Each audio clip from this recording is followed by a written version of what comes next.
La verdad que es un desafío. Hoy me han puesto en la banqueta para un visto mayor. No sé, voy a aprovechar que está aquí, porque parece que este es el privilegio solo de Nico, así que hoy voy a intentar. Si no, la quito y la parto. Estaba pensando que la verdad que es un desafío hablar o tratar de compartiros acerca de la oración cuando uno es una persona que le cuesta orar. Tiene problemas para orar. Así que antes de empezar con todo lo que quiero o lo que Dios quiere que recordemos y que entendamos en el pasaje que estamos viendo, necesito justamente hacer lo que me cuesta trabajo hacer. Así que voy a tomarme un momento para pedirle a Dios que me ayude a mí y que nos ayude a todos nosotros. Señor, es tan fácil hablar desde aquí con palabras que son mías y que no son tuyas. Y es tan fácil estar sentado y escuchar palabras que salen de una persona y no que salen de ti. Así que hay una gran realidad en la que tú estás presente y en la que te necesitamos, y es que tú abras nuestro corazón, que tú pongas necesidad, que tú transformes las palabras de una persona débil en verdades que a veces son tan fundamentales, tan simples, tan sencillas, que no llegan a impactar en nuestras vidas. Así que yo pido que no sea yo, sino que seas tú. Que realmente seas tú el que estés presente y el que utilices, como Pablo dice muchas veces, a una persona débil que no tiene mucha brillantez a la hora de argumentar o de exponer, que la utilice en su debilidad para hacer el milagro que solamente tú puedes hacer, que es que te podamos ver. Así que pido esto y se lo ruego en el nombre de Jesús. Amén. Muy bien, yo sé que son los mismos versículos que el domingo pasado, así que a pesar de eso me voy a dar la libertad de leerlos de nuevo. Y el pasaje que estamos estudiando de la primera carta a Timoteo es el pasaje que está en el segundo capítulo, y los versículos son del 1 al 8. Y dice así Pablo escribiéndole a Timoteo: exhorto pues ante todo que se hagan rogativas, oraciones, peticiones y acciones de gracia por todos los hombres, por los reyes y por todos los que están en autoridad, para que podamos vivir una vida tranquila y sosegada, con toda piedad y dignidad. Porque esto es bueno y agradable delante de Dios, nuestro Salvador, el cual quiere que todos los hombres sean salvos y vengan al pleno conocimiento de la verdad. Porque hay un solo Dios y también un solo mediador entre Dios y los hombres, Cristo Jesús, hombre, quien se dio a sí mismo en rescate por todos, testimonio dado a su debido tiempo. Y para esto yo fui constituido predicador y apóstol, digo la verdad en Cristo, no miento, como maestro de los gentiles en fe y verdad. Por consiguiente, quiero que en todo lugar los hombres oren levantando manos santas, sin ira ni discusiones. Mientras esta mañana estábamos escuchando todo lo que pasó en Ucrania, y bueno, también el anuncio que se ha dado hace poco, ¿no?, acerca de esta cena de pareja y de matrimonio, en realidad detrás de todo esto pensaba cómo la oración de la Iglesia está involucrada en todos estos temas, ¿no? Algunos de vosotros habréis escuchado que, bueno, se hizo este viaje a Ucrania, hubo todas estas oportunidades, estos contactos. La verdad que agradezco, para mí he disfrutado cada palabra y cada experiencia. Entre otras cosas, pues me hubiese gustado haber estado ahí. A pesar de las dificultades y de las 3 Fs que tanto me cuesta vivir a mí, me hubiera encantado estar ahí. Pero a lo que me refiero es que detrás de ese viaje ha habido un tiempo de oración. Hemos orado a Dios por oportunidades como esta y lo hemos hecho juntos. Así que en cierta manera esta experiencia es una respuesta de Dios a nuestro deseo y a lo que buscamos. Así que bueno, sin entretenerme mucho más, quiero que entremos directamente en el texto, porque hay un montón de cosas que Pablo dice aquí a Timoteo, y la verdad que me sentí tentado en partirlo, otro trozo, pero quiero terminarlo hoy. Así que, por favor, tenedme un poquito de paciencia, porque hay una cantidad de cosas aquí que son súper valiosas, ¿no? De hecho, el domingo pasado prácticamente rascamos la superficie, porque estuve compartiendo de la primera parte del primer versículo. Así que, del versículo 1, todavía quedan como 7 versículos y pico, ¿no? Así que la idea es que acabemos en el día de hoy este fragmento de texto, ¿no? Y quiero ir muy rápido, hacer un pequeño resumen, súper rápido, de algunas cosas que estuvimos diciendo acerca de la oración, ¿vale? Una de las primeras cosas que dijimos, que es muy normal, pero la recordamos, es que la oración en realidad es una respuesta natural de toda persona que es creyente, de toda persona que realmente conoce a Jesús. Su respuesta natural es orar, es la forma de comunicarse, es como el respiro del bebé recién nacido. Lo segundo que dijimos también, o una de las muchas cosas que estuvimos comentando, es que la oración, aunque cambia las circunstancias, no solamente está enfocado en cambiar nuestras circunstancias, sino principalmente cambiarnos a nosotros, transformarnos a nosotros, porque nos acerca a Dios, que es realmente quien nos cambia. Otra de las cosas que dijimos es que la oración individual está vinculada a la oración conjunta. Hay una relación. La calidad y el tipo de oración conjunta que hace la Iglesia depende en gran manera de la oración privada de cada una de las personas que forman la Iglesia. El enfoque, uno de los enfoques que también estuve comentando, que el texto nos enseña, es que la oración conjunta debe ser una prioridad para la Iglesia. Así es como Pablo empezaba este texto, ¿no? Pablo empezaba diciendo, exhorto pues ante todo, por encima de todo lo demás, que la Iglesia necesita priorizar la oración y la oración conjunta. También que la oración conjunta es sinérgica, es decir, la oración de toda la Iglesia unánime, en un mismo sentido, es más que la oración individual de cada uno de los miembros de la Iglesia. Además, nos conecta como Iglesia al poder de Dios, y una Iglesia no puede vivir sin el poder de Dios. No puede. Puede hacer muchas cosas, puede ser muy exitosa, pero si realmente el poder de Dios no obra a través de ella, no sirve de absolutamente nada. También dije que la oración conjunta nos desafía y nos anima mutuamente. Y por último, algo que también estuve comentando, es que la oración conjunta refleja el hecho de que somos familia de Dios, de que realmente existe un vínculo entre nosotros, porque queremos estar juntos y cuando estamos juntos, lo que hacemos es hablar con aquel que nos llamó y que nos ama, ¿vale?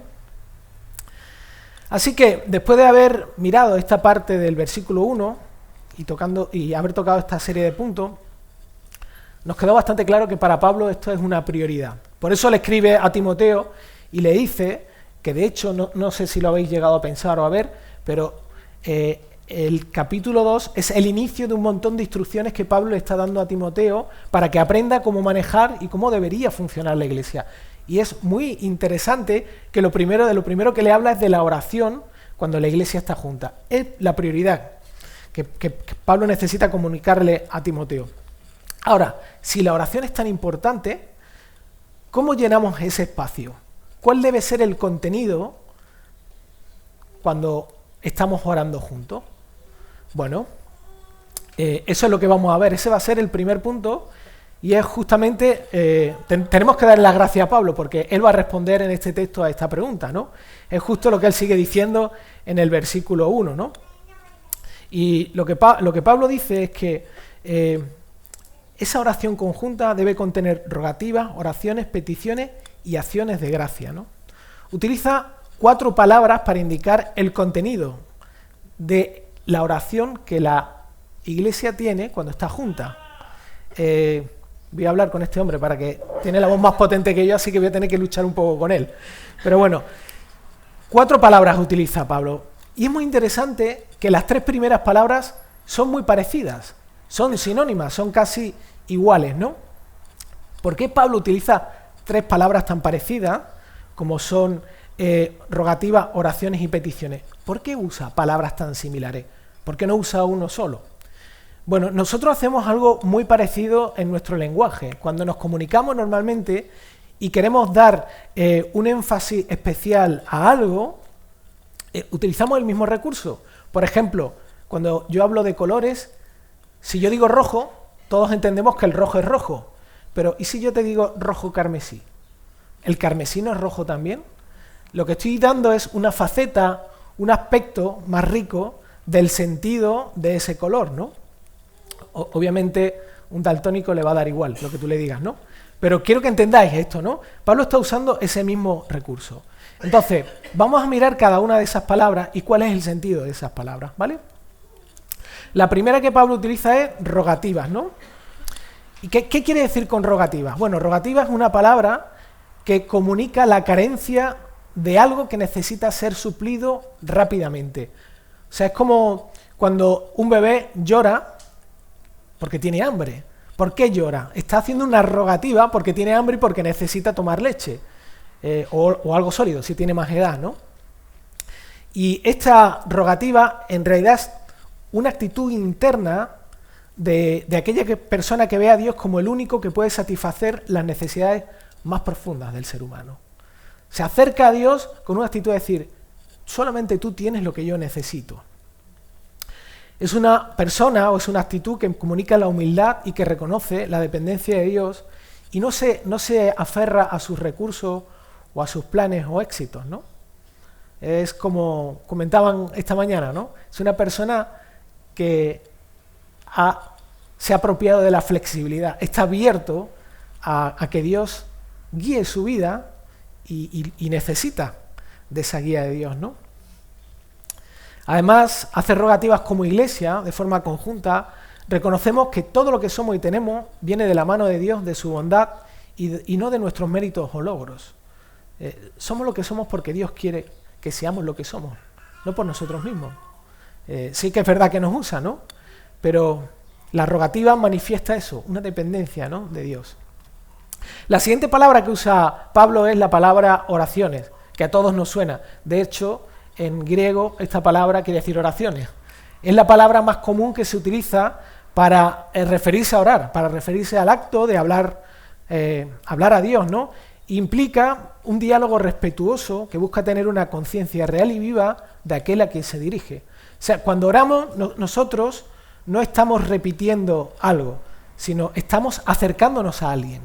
Estamos buscando tener la conciencia de a quién nos estamos acercando. En este sentido, o en este caso concreto, obviamente es de Dios, ¿no? La siguiente es peticiones, y es muy curioso, ¿no? Porque el sentido literal de esta palabra es la siguiente, es reunirse libremente o tener libre acceso a alguien. Cuando estamos haciendo peticiones, en realidad estamos haciendo uso de algo que hemos recibido. O sea, cada una de las personas que forman parte de la iglesia tiene un privilegio que nadie más tiene. Y es que en Cristo podemos acercarnos a Dios. Así que lo que Pablo está alentando a la iglesia es que haga uso de ese regalo para interceder por otras personas, que eso es lo que veremos un poco más adelante. Es decir, hay una responsabilidad en nosotros como iglesia, que es el hecho de que a través del Evangelio, a través de Jesús, podemos hablar con Dios y podemos pedirle por otras personas. Y a veces pensamos que Dios convierte a las personas de forma automática, y sí es verdad, y ya veremos que eso es algo que Dios hace, pero Dios lo hace a través de ¿qué? A través de nuestras oraciones y a través de nuestra predicación del Evangelio, a través de compartir el Evangelio con otros, ¿no? Y por último, la última palabra que Pablo utiliza para hablar del contenido de la oración cuando la iglesia está junta es acciones de gracias, ¿no? Esta es la única palabra que no es sinónimo de las otras tres, pero es la palabra que cierra el círculo de las otras tres. Porque, ¿cuál es la respuesta de una persona que busca su satisfacción en Dios, se encuentra con Él y además siente la libertad de poder interceder por otro? ¿Qué ocurre cuando una persona tiene un encuentro con Dios? Lo que nace de su corazón es gratitud. Cuando se encuentra con quién es Él, cuando se encuentra con su amor, con su aceptación, con su perdón, lo que brota de esa persona es gratitud. Así que justamente es eso, es lo que debe darse en ese contexto, ¿no? Y lo que nace de forma natural. Así que, tomando todas estas palabras y haciendo un resumen de todo lo anterior, he construido una frase que trata de incluir todo, es un poquito larga, y es la siguiente. Lo que Pablo está tratando de comunicarle a Timoteo es que la oración como iglesia se da en un grupo de cristianos que buscan a Dios como su primera fuente de satisfacción y felicidad, que tienen una actitud de asombro y respeto hacia Él, que los lleva a interceder por otros para que vivan lo mismo y además están llenos de gratitud. Ese debe ser el contenido que debería incluirse cada vez que nosotros juntos nos acercamos a hablar con Dios, ¿no? Ahora bien, si ese es el contenido e incluye interceder por otras personas, ¿por quiénes hay que orar? ¿O por quiénes hay que interceder, no? Bueno, ese es el siguiente punto que vamos a ver, ¿no? De nuevo hay que darle gracias a Pablo por responder. Nos lee las preguntas antes de que nosotros las formulemos, ¿no? Así que, ¿cuál es el alcance de la oración como iglesia? ¿A quién tiene que estar dirigida o principalmente a quién debemos enfocar nuestra oración cuando oramos como iglesia? Bueno, antes de nada quiero que veáis un detalle en este pasaje. El detalle es el siguiente. La palabra todos aparece 6 veces. En 8 versículos aparece 6 veces la palabra todos. Cuando nosotros estamos leyendo la Biblia y estamos leyendo un pasaje y vemos que una palabra se repite un montón de veces, tenemos que convertirnos en detectives. Y yo ponía el ejemplo el domingo pasado de que me gusta mucho Agatha Christie porque hay un personaje, Hércules Poirot, que es un detective nato y para mí es brillante. Nos tenemos que convertir un poco como él cuando vemos una palabra que se repite muchas veces en el pasaje. ¿Por qué? Porque el autor tiene una intención con lo que está haciendo. Hay algo que quiere comunicarnos que es importante y que nosotros debemos al menos prestarle atención, ¿no? Pero para entender por qué Pablo repite tantas veces la palabra todos en este pasaje, necesitamos hacer algo que a veces nos cuesta, ¿no? Que es el contexto. Necesitamos saber en qué contexto Pablo está diciendo esto. Así que te pido que tengas un poquito de paciencia. Como estuvimos viendo la semana anterior, y esto parece los capítulos de la serie, ¿no? Cuando hacen un poco el resumen del capítulo anterior, ¿no? Timoteo tenía que enfrentar a 2 grupos de personas dentro de la iglesia en Éfeso. Y estas personas estaban haciendo algo, estaban enseñando cosas que estaban desviando a la iglesia de su propósito y de su principal identidad. La gente estaba discutiendo, estaba teniendo conversaciones, estaban hablando, no, esto debe ser así, no, esto, y estaban olvidándose de algo mucho más importante, que tenía que ver con la identidad y con la necesidad primordial y con su responsabilidad, ¿no? Estaban discutiendo con cosas sin sentido e inútiles. Pero en estos grupos de personas había 2 bandos. Había un bando que eran maestros judíos que estaban enseñando lo siguiente, que el evangelio era solo para los judíos. Esta gente decía, si tú eres judío, tú puedes tener una experiencia con Cristo, tú puedes conocer el evangelio. Y permitidme que explique algo. Yo sé que el evangelio es una palabra a veces un poco abstracta. Pensamos en el evangelio y pensamos solamente en la salvación, pero el evangelio implica muchas más cosas que esa. El evangelio implica no solamente el perdón y la restitución de la relación con Dios, sino implica lo increíble que es vivir a la luz de esa realidad. Implica vivir con un tipo de libertad donde tú puedes amar a otras personas. Implica ser liberado poco a poco de todas aquellas cosas que te atrapan y que te tratan de engañar. Implica cómo amas a las personas. Implica cómo vives tu vida. Implica cómo gastas tu dinero. Tiene implicaciones en todas las áreas. De hecho, en esencia, todo el mundo, en cierta manera, está tratando de encontrar y vivir su propio evangelio y fracasa en ello. Así que lo que estas personas estaban diciendo, mira, lo que Dios tiene preparado para las personas solamente es para los judíos. Si tú no eres judío, lo siento, pero esto no es para ti. Si no tienes pedigrí, no puedes vivir esto. Ahora, había otro grupo de personas que tenían influencia de la filosofía griega. Eran prenósticos. No hace falta que entiendas quién eran ellos, pero eran personas que lo que básicamente enseñaban era justamente otra perspectiva, que el evangelio era solo para los más intelectuales, ¿vale? Si tú eras alguien de altas capacidades, entonces tú podías tener esta experiencia, tú estabas preparado. Ahora si no, lo siento, inscríbete en el colegio a distancia, lo que sea, pero esto no es para ti.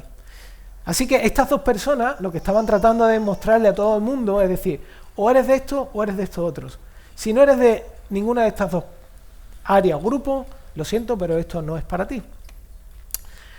Porque ambos grupos lo que estaban enseñando es que Jesús era solo para unos pocos que cumplían los requisitos.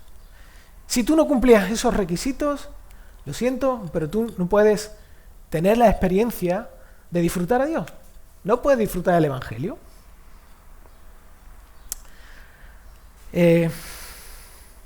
Ahora, ¿qué dice Pablo? ¿Por qué Pablo repite tantas veces la palabra todos? Porque claramente Pablo enseña que el Evangelio es para todos. Es para todos. Así que la iglesia debía orar por todos, que es justo lo que dice el final del versículo 1, ¿no? Dice, después de acciones de gracia, por todos los hombres, todos. Y todos quiere decir todos. Ahora bien, ¿qué es todos? Todos quiere decir hombres, mujeres, niños, judíos, griegos, cualquier tipo de persona, sin distinción alguna. La iglesia debía orar para que todos pudiesen vivir la experiencia de reconciliarse con Dios, conocerlo y disfrutarlo. Es interesante, porque debían orar por personas que ni siquiera conocían, ¿no? Si son por todos, sin discriminación, está hablando de cualquier tipo de persona, ¿no? Por cierto, no sé si lo habéis llegado a pensar, o en algún momento lo habéis pensado, ¿no? Pero algunos de vosotros sois la respuesta de este tipo de peticiones. Si estáis aquí hoy, incluido yo mismo, es porque Dios nos ha escuchado como iglesia o ha escuchado a otras personas como iglesia, ¿no? Ahora, quiero hacer una breve aclaración. Y esto es importante para entender el concepto de todos de Pablo. Dios ofrece el Evangelio a todos. El mensaje del Evangelio es algo que está disponible para todos, pero solo lo reciben, solo lo experimentan aquellos que se apropian de él. Aquellos que creen que lo que Jesús ha hecho se recibe simplemente creyendo, no haciendo. Eso es justamente lo que dice Juan en su Evangelio, ¿no? En el capítulo 1, versículos 12 y 13, él dice, hablando acerca de esto también, dice, pero a todos los que le recibieron, les dio el derecho de llegar a ser hijos de Dios. Es decir, a los que creen en su nombre, que no nacieron de sangre, ni de la voluntad de la carne, ni de la voluntad del hombre, sino de Dios. Aquí, recibir a Jesús, creer en su nombre, es un sinónimo, es tener fe. Y la fe es la condición. O sea, el Evangelio es para todos, pero yo me apropio de él a través de la fe. Pero la fe no es una moneda de cambio. No es que Dios esté diciendo, bueno, si tú tienes fe, entonces yo te doy el Evangelio. No, el Evangelio está disponible ahí para todos. Pero la fe es la realidad de que yo me apropio de eso y lo integro en mi vida. Así que la fe no compra nada. En realidad la fe es la mano del necesitado que acepta la ayuda de quien se la ofrece. Es la mano del refugiado que cuando le ofrecen comida la extiende. Pero eso no es meritorio. Lo que sí es meritorio es el carácter de aquel que ofrece suplir tu necesidad. Además, la fe es un regalo de Dios. Por eso debemos orar. Porque hay una gran realidad, y es que ni nosotros ni nadie puede producir esto. Solo Dios puede producir el interés y la necesidad de sí mismo en el corazón de las personas. Por eso nosotros necesitamos orar. Por eso nosotros sí podemos y debemos pedir para que Él obre esa realidad dentro de la vida de las personas, ¿no?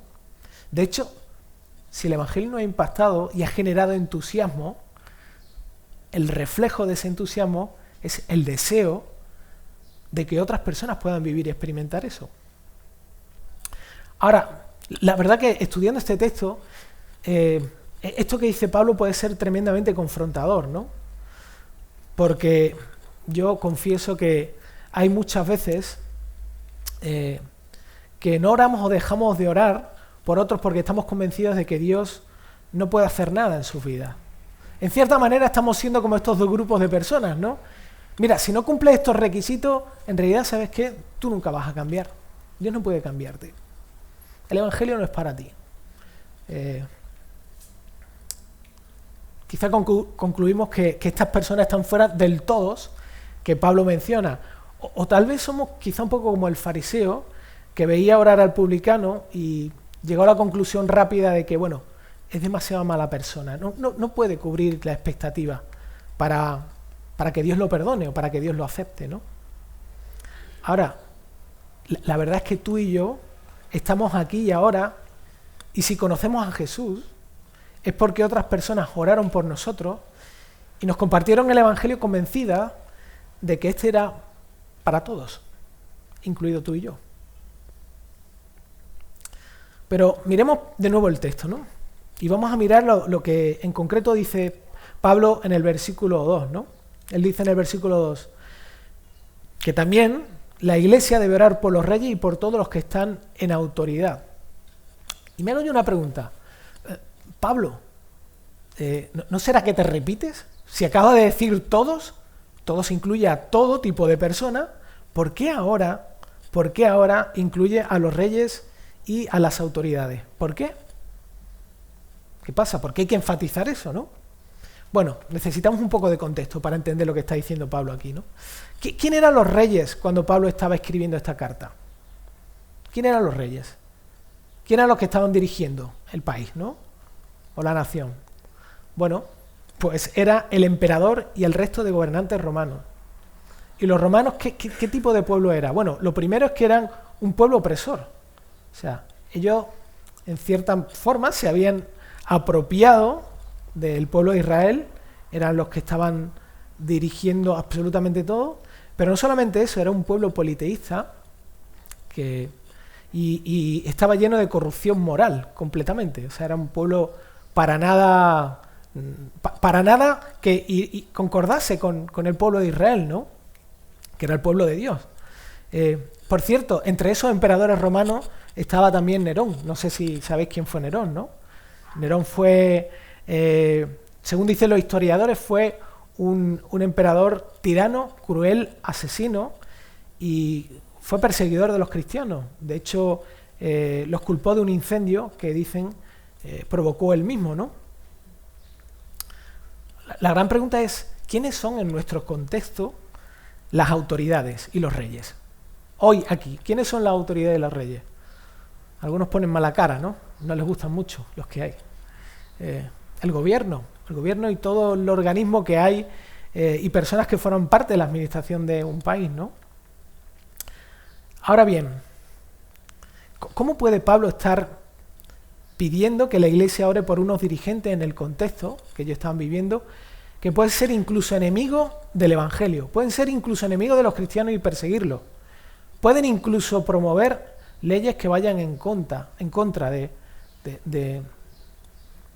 lo que Dios quiere para las personas, ¿no? ¿Cómo puede ser que Pablo esté pidiendo esto, no? Bueno, la respuesta es sencilla, es muy sencilla. Y es porque los dirigentes de un país no están ahí por sí mismos, sino por la voluntad de Dios para un mundo que funciona mal, ¿no? Es lo que dice Pablo en Romanos 13:1. Dice que toda autoridad ha sido puesta por Dios. Es decir, por encima de quien esté dirigiendo un país está Dios, ¿no? Aunque sea una elección democrática y por voto. Finalmente el que tiene la autoridad y el que tiene la decisión de las cosas es Dios, ¿no? Así que el enfoque, cuando miramos estas cosas, no es si son justos o injustos, que tiene importancia, no estoy diciendo que no tenga importancia, claro que lo tiene, sino que el enfoque de Pablo es cómo Dios los está usando para cumplir su voluntad y sus planes. Por eso debemos orar por ello, ¿no? Porque Dios le ha dado la autoridad, una autoridad le ha concedido, y los dirigentes necesitan tomar decisiones sabias, especialmente cuando no son creyentes. Y por eso necesitan creer por ellos. Necesitan creer por ellos. Y Pablo no está diciendo aquí que, bueno, oremos y tengamos una actitud conformista, sino lo que está diciendo es que tengamos una confianza activa que descansa en lo siguiente. Descansa en que no hay nada absolutamente que se salga del control de Dios. No hay nada que se salga del control de Dios. Pero ¿y nosotros? Y nosotros de una forma más personal. ¿Oramos por nuestro gobierno aunque no sea del color que nos gusta? Justo el viernes estábamos en el grupo pequeño comentando esto, ¿no? ¿Oramos por las personas que nos gobiernan? ¿Tenemos un espacio como iglesia para entender que necesitan y que Dios nos ha dado la responsabilidad de orar por ellos? ¿Oramos por la oposición? Porque a lo mejor el gobierno que hay resulta que es del color que te gusta, pero ¿oras por la oposición también? Por aquellos que tienen estas ideas tan extrañas y tan difíciles de tragar, ¿no? O quizá pasamos más tiempo criticando, juzgando y despreciando a las personas que están en autoridad. No sé, a mí me resulta bastante confrontador, ¿no? Por cierto, alguien que está en autoridad puede ser tu jefe o cualquier persona que de alguna manera está en una posición por encima de la que tú estás, ¿no? Está ahí porque Dios ha querido y está ahí porque Dios quiere y tiene un propósito con él para ti en tu vida, ¿no? Pero quizás sea porque no hemos terminado de entender que Dios permite justamente a estas personas, entre otras cosas, para ayudarnos a animar e interceder por los que no haríamos de forma natural, ¿no? ¿Cuál es la esencia de Dios? Cuando éramos pecadores, aun cuando siendo pecadores, éramos pecadores, Dios nos amó. Es la esencia de Dios, ¿no? Y algo increíble es que esta forma de interceder por las personas que no nos gustan es una respuesta de la vida sobrenatural que solo Dios puede producir en nosotros. Que Él solo puede producir en nosotros, ¿no? ¿No dijo Jesús en el Sermón del Monte que amemos a nuestro enemigo? Eso es imposible. ¿Quién puede amar a su enemigo? Nadie puede amar a su enemigo salvo que el amor de Dios lo llene plenamente, ¿no? Esa es una forma de mostrar la sobrenaturalidad de Dios en medio de la iglesia, ¿no? Cuando amamos por nuestros dirigentes, especialmente cuando no son los que nos gustan, ¿no? Ahora, esto no quiere decir que no denunciemos aquellas cosas que entran en conflicto con la voluntad, la sabiduría y el diseño de Dios. Cosa que siempre debemos hacer con una actitud firme, pero respetuosa. La verdad en amor, ¿no? Si el gobierno ahora quiere convencernos de que la mejor opción es que una niña de 16 años pueda decidir si asesina o no al bebé que tiene dentro, nosotros por amor a Dios y por amor al prójimo, debemos pronunciarnos y decir no. Decir no, esto no está bien. Pero mientras hacemos eso, orar por los dirigentes, orar por las personas que gobiernan nuestro país. Como he dicho, ¿cómo podemos orar por personas que permiten cosas como estas, no? La respuesta siempre está en Jesús. Sin Cristo no puedo orar por este tipo de personas y hacerlo de forma genuina. Pero podemos orar de verdad por personas así cuando entendemos que no somos tan distintos y tan diferentes a ellos. La única diferencia está en que Dios ha mostrado su bondad y su misericordia con nosotros, llevándonos a Jesús. Que no seamos como el fariseo, que mira lo mal que hace. A mí me hace esto mucha gracia, ¿no? Porque es fácil hacer una crítica hacia el gobierno, destructiva, pero es difícil ser compasivo, reconocer lo que está mal, pero orar motivado por el amor, ¿no? Y por la compasión. Ahora, volvamos a hacerle otra pregunta al texto para pasar al siguiente punto, ¿no? ¿Por qué debería la Iglesia orar por todos? Incluyendo a los reyes, ¿no? Especialmente a los dirigentes. ¿Por qué la Iglesia debería hacer eso? ¿Qué sentido tiene? Bueno, Dios, a través de Pablo, podría no habernos dado ninguna razón. Pero, de nuevo, Pablo nos da una respuesta muy clara, ¿no? Acerca de las causas de por qué orar como Iglesia. Y él dice, a partir de la segunda parte del versículo 2, dice, para que podamos vivir una vida tranquila y sosegada, con toda piedad y dignidad, ¿no? Es la primera cosa que nos dice, ¿no? ¿No parece esto una respuesta egocéntrica? ¿No? Se supone que los cristianos no aman a la gente y viven para los demás. Y ahora Pablo está diciendo, bueno, orad para que estéis tranquilitos. para que no tengáis problemas, ¿no? Un poco, no sé, me resulta muy extraño esto, ¿no? Pero en realidad, esta respuesta de Pablo no es egocéntrica e interesada, ¿no? Porque fíjate que no solamente dice que debemos orar por todos, sino cómo, nos dice cómo debemos vivir, orar, para cómo podemos vivir en medio de ese entorno sosegado y tranquilo. Pablo dice con toda piedad y dignidad. ¿Y qué quiere decir con esto? Bueno, es muy sencillo. Lo que Pablo está diciendo es que necesitamos orar para que Dios provea un estado de paz y tranquilidad, y ese estado de paz y tranquilidad facilite compartir el Evangelio. Justamente lo que hemos estado escuchando esta mañana, que hicieron algunos de los que estuvieron allí en Ucrania, ¿no? Compartir el Evangelio mientras vivimos el Evangelio en lo cotidiano.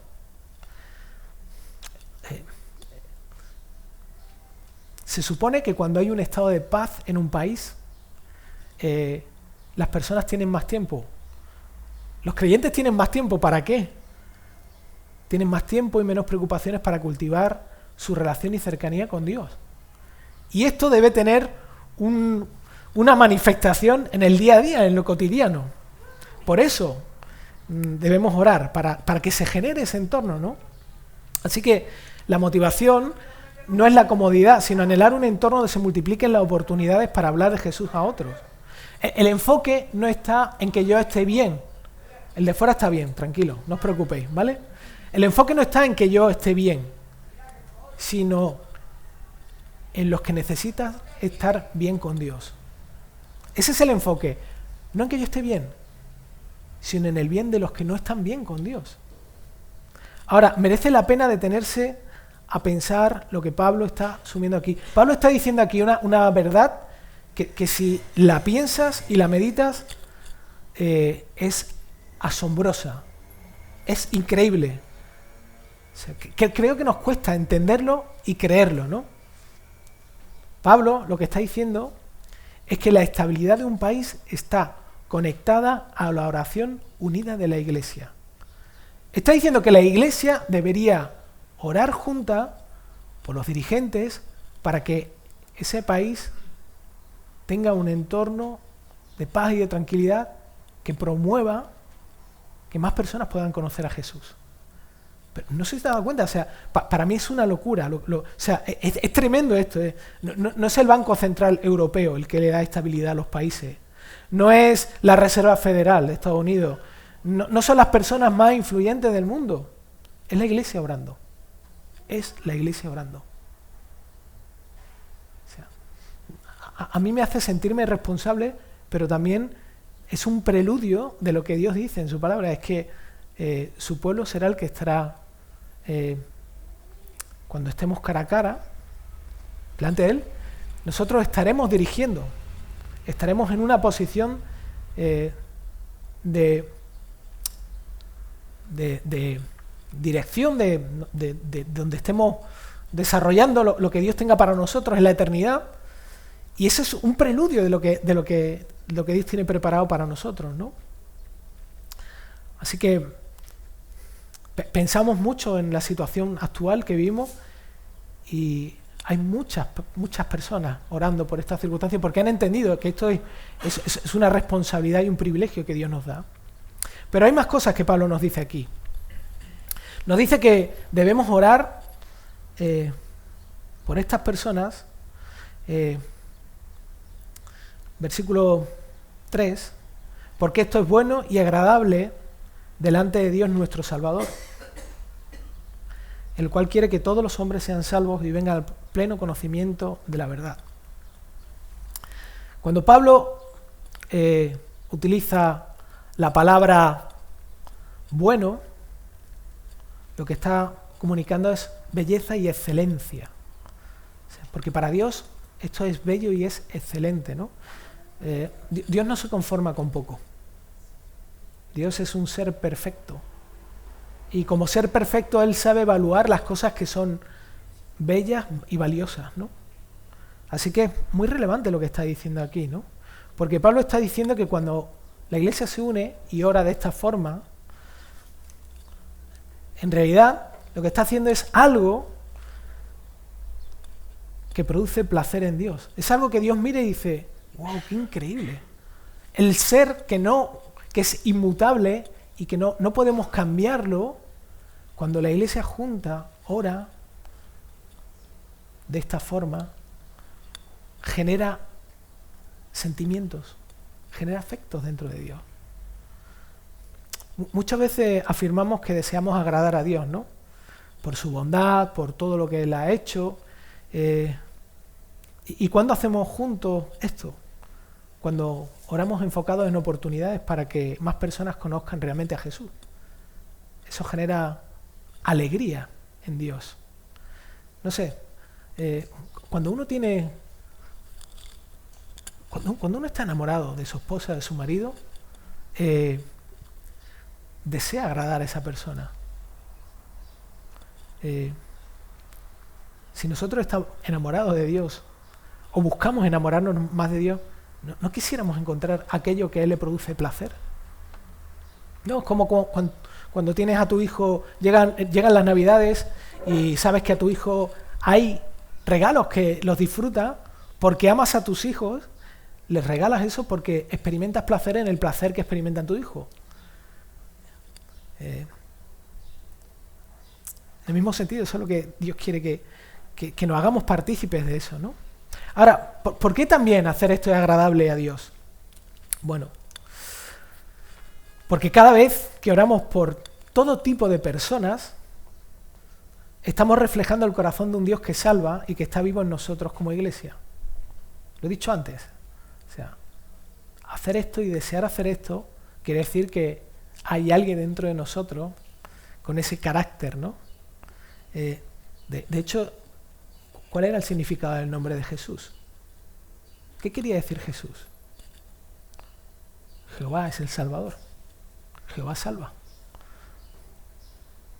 Si queremos o hemos sido llamados o buscamos vivir como Jesús vivió y tener la relación con Dios que Cristo experimentó, y a eso somos llamados, si queremos disfrutar a Dios, Dios disfruta salvando a personas y nosotros deberíamos reflejar eso también, ¿no? Cuando estamos juntos.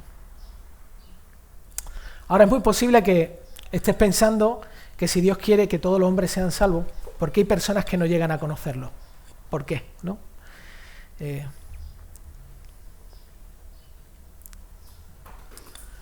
Bueno, este texto no está diciendo que todas las personas sean salvas, sino que Dios quiere que todas sean salvas.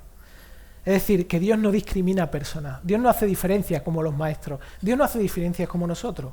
Hay personas que nos agradan más, otras que nos agradan menos, sino que Dios pone y ofrece el Evangelio a todos, ¿no?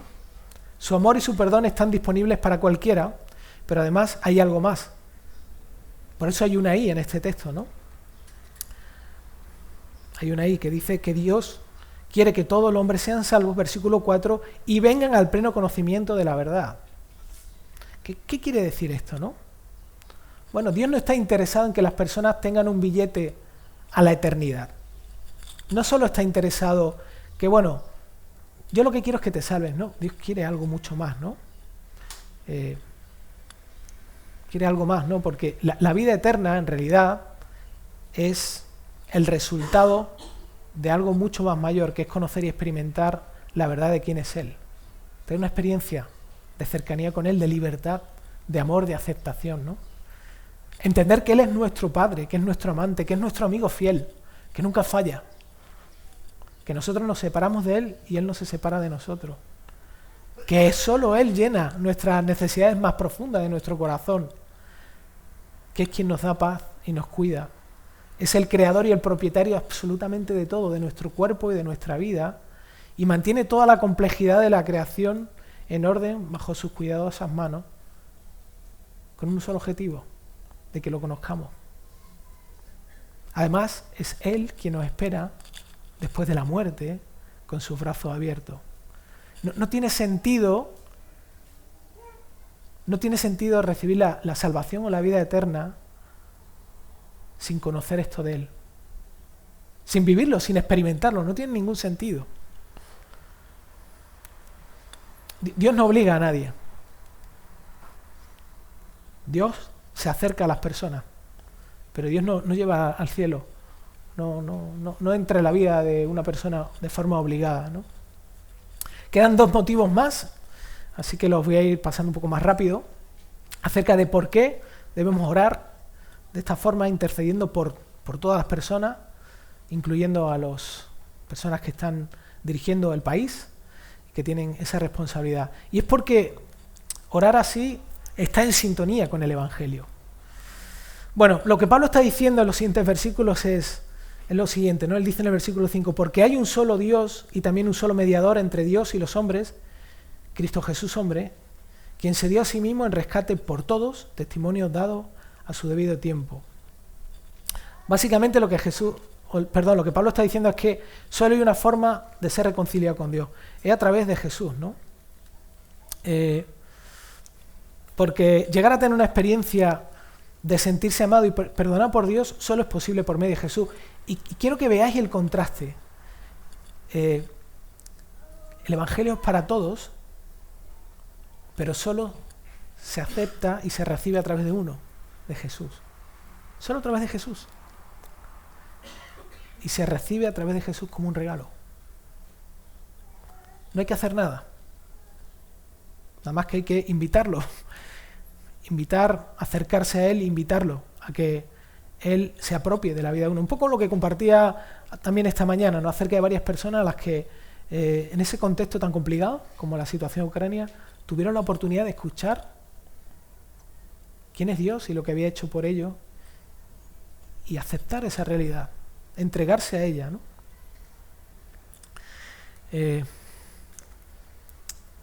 Si bien el Evangelio, como dice Pablo aquí, es extensivo para todo tipo de personas, la experiencia del Evangelio es exclusiva justamente para las personas que descansan en la suficiencia de Jesús. Y por último, otra cosa muy interesante que Pablo dice aquí, y muy curiosa, es que orar de esta forma confirma el llamado de Pablo. O sea, Pablo mismo lo que él estaba haciendo es una evidencia clara de que el Evangelio no es una cosa para unos pocos, es para todos. Es una evidencia de que Dios desea ser conocido por todo tipo de personas. ¿Y por qué Dios hizo esto? Pues simplemente por algo que ya sabemos, porque anhela y desea ser conocido por todos los hombres, sin distinción de nacionalidad, sexo o cualquier estima social. Y esto es muy importante. Dios quiere ser conocido. Dios ama y disfruta ser conocido. No importa quién sea, no importa cómo estés. Porque quien conoce a Dios no se queda como está. Porque a veces pensamos que el Evangelio es para todo el mundo, sí, pero el Evangelio es transformador. Tener un encuentro con Cristo es transformador. Es transformador. Si no hay cambio, si no hay transformación en ti, es que realmente no has visto a Cristo. Realmente no has tenido un encuentro con Él. Realmente no sabes lo que es estar con Él. Así que es para todos, pero la experiencia de su cercanía y de su presencia real, de libertad y de amor, es para aquellos que se entregan, que no ponen condiciones y que aceptan lo que Él ha hecho y ha dicho, ¿no? La condición, ¿cuál es? Querer. La pregunta es, bueno, ¿quieres o no quieres conocerlo? ¿Estás dispuesto a conocerlo? Así que cuando miras a las personas a tu alrededor, ¿ves a Dios así? ¿Ves a Dios así? ¿Dispuesto a ser conocido por las personas que tienes alrededor de ti? ¿Te genera carga?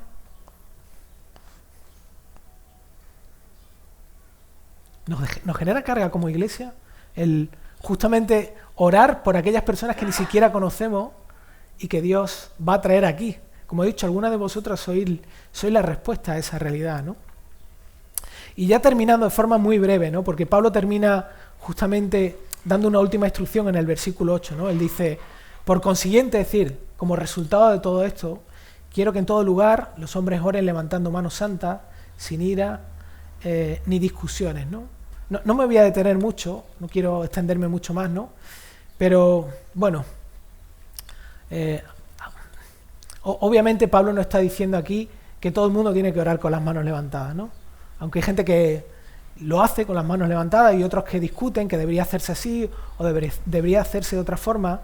En realidad, de lo que Pablo está hablando es de una actitud externa que refleja algo que hay dentro de la persona. Es decir, hay un factor más importante que si uno levanta las manos o no las levanta, es cómo estamos nosotros dentro cuando nos acercamos a Dios juntos, ¿no? ¿Cómo está nuestro corazón?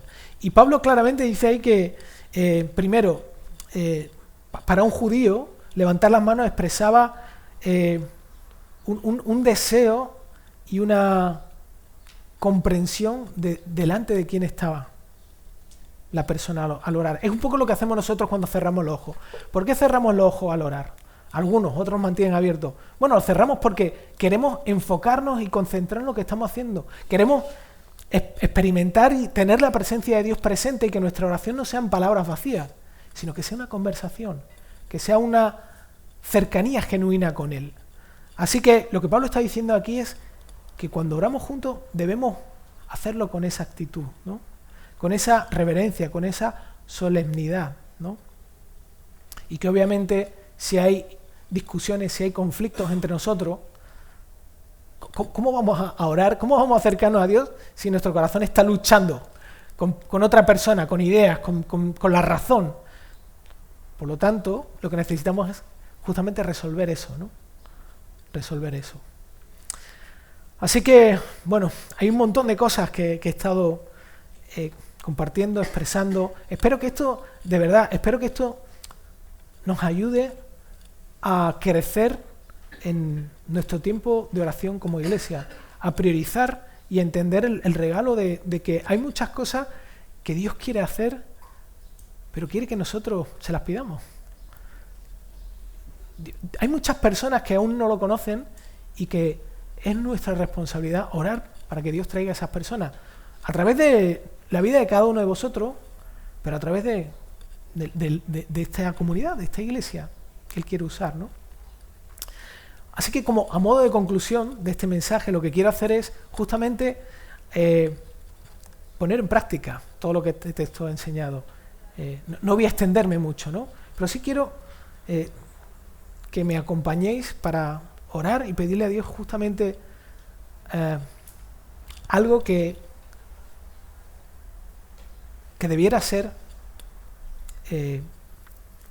parte central de cada vez que oramos juntos, y sobre todo para que, como iglesia un poco, ¿no? Hemos visto todas estas iniciativas que estamos llevando a cabo, que el objetivo de todo lo que hagamos sea justamente el enfoque ¿no? Que el Evangelio es para todos, que es para todos, y que todo el mundo lo necesita, y que cuando oramos por esto, y no solamente oramos, sino que nos exponemos a esta realidad, y que cuando Él nos llena, podemos ir y dar a otras personas, esto genera gozo en Dios y sobre todo en nosotros. Nos llena de identidad, nos llena de sentido y nos da un poquito del cielo, un poquito, ¿vale? Así que os pido que me acompañéis.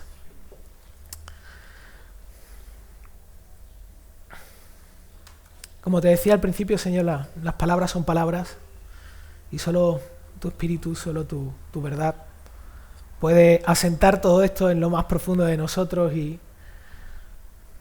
algo que me carga, y yo sé que nos carga a algunos, es necesitamos valorar cuando estamos juntos. Necesitamos valorar ese espacio, necesitamos entender el poder que hay en eso, no por nosotros, sino por ti, por lo que tú has prometido. Necesitamos creerte y necesitamos apropiarnos de tu promesa y de tu gracia para entender que tú nos has puesto para orar por personas que aún no conocemos, que tú nos has puesto para orar y que en este país en concreto haya una situación donde podamos vivir en paz y en tranquilidad, pero con un objetivo claro en nuestra mente, que es que somos tus representantes y que juntos nos has llamado a a ser embajadores de un reino en el que tú eres el rey. Señor, yo sé que hay tantas cosas que nos desvían de esto. A veces el miedo, pensar que nosotros tenemos que convencer a las personas cuando en realidad eso es falso. A veces la comodidad, a veces el desánimo, a veces la falta de entusiasmo, a veces la falta de sentir tu presencia y de buscarte, a veces estar llenos, que yo confieso, llenos de tantos ídolos y de tantas cosas que me hacen vivir una vida tan pobre a veces. Yo, Señor, te pido que uses todo esto, Señor, que hemos estado hablando y con esto despiertes una pasión nueva por ti y por los medios que tú nos das, Señor, y que uses las palabras tuyas a través de Pablo, que con torpeza yo he tratado de compartir, pero finalmente, Señor, que seas tú, que no sea yo ni que sea Pablo, que seas tú. Dependemos de ti, Señor, y te oramos a ti, y lo hacemos justamente a través del único medio que tenemos, que es Cristo. Él no falló en nada de esto. Él vivió para otros, Él intercedió para otros, Él se entregó para otros, Él sirvió, Él nos amó hasta lo último. Ayúdanos, Señor, a tener una experiencia de esta realidad, a sentirnos tan amados por Él, que nuestro corazón desborde por amor a otros, Señor, y por amor a ti. Te lo pido en el nombre de Jesús. Amén.